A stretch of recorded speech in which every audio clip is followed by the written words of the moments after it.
मला असं वाटतं की औरंगजेब हा अत्यंत क्रूर माणूस होता. औरंगजेब अत्यंत खतरनाक माणूस होता आणि औरंगजेब हा चांगला ॲडमिनिस्ट्रेटर होता अशा पद्धतीचं वक्तव्य करून वाद निर्माण करण्याची आवश्यकता अजिबात नाही. औरंगजेबाने या देशामध्ये येऊन अनेक ठिकाणी त्यांनी काही लढाई जिंकल्या आहे, परंतु त्यावेळेला आपल्या लोकांनी त्यांना सहकार्य केल्याचा इतिहास आहे. पण छत्रपती शिवाजी महाराजांनी मात्र अत्यंत ताकदीनं त्यांचा विरोध केलेला आहे. छत्रपती संभाजीराजेंनी त्यांचा जबरदस्त विरोध केलेला आहे आणि त्यामुळे संभाजीराजेंची क्रूर हत्या करण्याचा प्रयत्न औरंगजेबाने केलेला आहे. त्यामुळे औरंगजेबाबद्दल कोणाला सहानुभूती असण्याचं कारण अजिबात नाही. औरंगजेबाशी आपलं नातं जोडण्याचा प्रयत्न मुस्लिम समाजाने करू नये. औरंगजेब हा देशाचा विरोधक होता. आपल्या देशावर आक्रमण करण्यासाठी तो आलेला होता आणि त्या मुघलांना परत पाठवण्याचं काम जे आहे, त्यांना उद्ध्वस्त करण्याचं जे काम आहे, त्यांना गाडण्याचं जे काम आहे, ते काम छत्रपती शिवाजी महाराज संभाजीराजांनी केलेलं आहे. पण एवढ्या वर्षानंतर हा जो विषय आहे, तो विषय मला वाटतं की काढून उपयोग नाही आहे. त्यामुळं अनेक वर्षाचा 500-600 वर्षाचा तो इतिहास आहे. त्यामुळे औरंगजेबाला आम्ही तर गाडलेलं आहे. हे जे अस्तित्व आहे ते अस्तित्व त्या ठिकाणी असायला हरकत नाही. ते पुरातत्व खात्याच्या अंतर्गत आहे.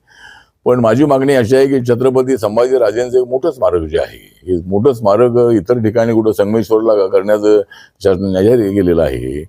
परंतु संभाजीनगरमध्ये सुद्धा, छत्रपती संभाजीनगरमध्ये सुद्धा एक जबरदस्त अशा पद्धतीचं भव्य दिव्य असं जे स्मारक आहे, ते स्मारक राज्य सरकारने करावं आणि हा जो वाद आहे हा वाद मिटवावा. मला असं वाटतं की छावा चित्रपट जो आहे तो पाहिल्यानंतर ही रिॲक्शन आलेली आहे. कारण अनेक लोकांनी छावा चित्रपट पाहिला. दिल्लीमध्ये मला अनेक लोकांनी फोन केले आणि त्यांनी सांगितलं की पिक्चर अत्यंत स्ट्रॉंग पिक्चर आहे, जबरदस्त पिक्चर आहे. आणि काही महिलांनी मला, ज्या कार्यकर्ते त्यांनी सांगितलं आम्ही रुडलो तो चित्रपट पाहून. कारण संभाजीराजांवर जे हल्ला केलेला आहे, संभाजीराजांची जी क्रूर अशा पद्धतीची हत्या केलेली आहे, ते पाहून शून्य अशा पद्धतीचे मनस्थिती लोकांची होते.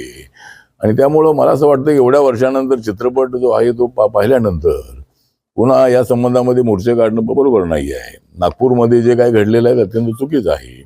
या प्रकरणाची माननीय देवेंद्र फडणवीस माननीय मुख्यमंत्री चौकशी करत आहेत आणि त्याला जे दोषी असतील त्यांना कठोर शिक्षा मिळाली पाहिजे. आणि मला वाटतं की आता हे आंदोलन थांबवावं आणि आपण संभाजी राजेंचं आपण वारसदार आहोत, छत्रपती शिवाजी महाराजांचे वारसदार आहोत आणि त्यांच्या विचाराला लागणार नाही. छत्रपती शिवाजी महाराजांच्या सैन्यामध्ये अनेक मावळे मुस्लिम होते. छत्रपती शिवाजी महाराजांच्या आरमाराचे प्रमुख मुस्लिम होते. त्यामुळे शिवाजी महाराजांनी हिंदू मुस्लिम हा भेद केलेला नाही. शिवाजी महाराजांच्या मावळ्यांमध्ये सगळे मावळे होते. इथून रायगड फार जवळ आहे. त्यावेळेला त्या रायगडावर असणाऱ्या मावळ्यांमध्ये अनेक मावळे मुस्लिम होते. त्यामुळं मला वाटतं की मुसलमानांचा विरोध करणं योग्य नाही आणि मुस्लिमांनी सुद्धा औरंगजेबाचा आपला संबंध जोडू नये अशी माझी भूमिका आहे. आपला महाराष्ट्र शांत राहायला पाहिजे. या महाराष्ट्राला विकासाच्या दिशेने पुढे घेऊन जायचं आहे. त्यामुळे हा वाद मिटवावा आणि ती कबर हटवा ही मागणी मागे घ्यावी.